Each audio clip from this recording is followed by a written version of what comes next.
ஓமந்தையில் பொருளாதார மத்திய நிலையம் அமைக்கப்பட வேண்டும் என வலியுறுத்தி வயோதிபர் ஒருவர் சாகும் வரையிலான உண்ணாவிரத போராட்டத்தை ஆரம்பித்துள்ளார்.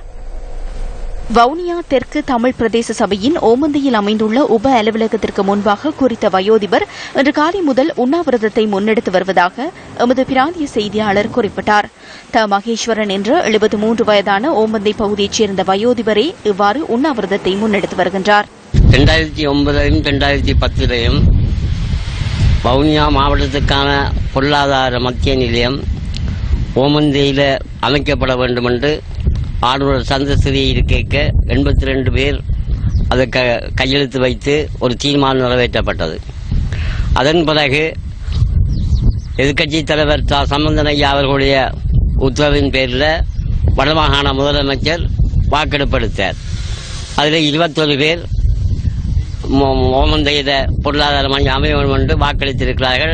5 பேர் தாண்டிக்குளத்தில் வைக்க வேண்டும் என்று வாக்களித்திருக்கிறார்கள். மற்ற வடமாகாண தமிழ் தேசிய கூட்டமைப்புகள் எல்லாம் புற்றுக்குள்ளே போய் மறைந்து விட்டார்கள்.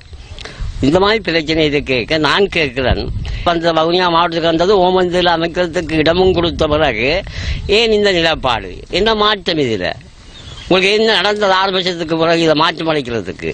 ஏற்கனவே திட்டமிட்டு இது ஓமந்தையில் வைக்கிறது என்று தீர்மானிக்க நீங்கள் 2016 ஏன் மாறுறீங்க? ஏன் 2 தோணியில் கால் வைக்கிறீங்க?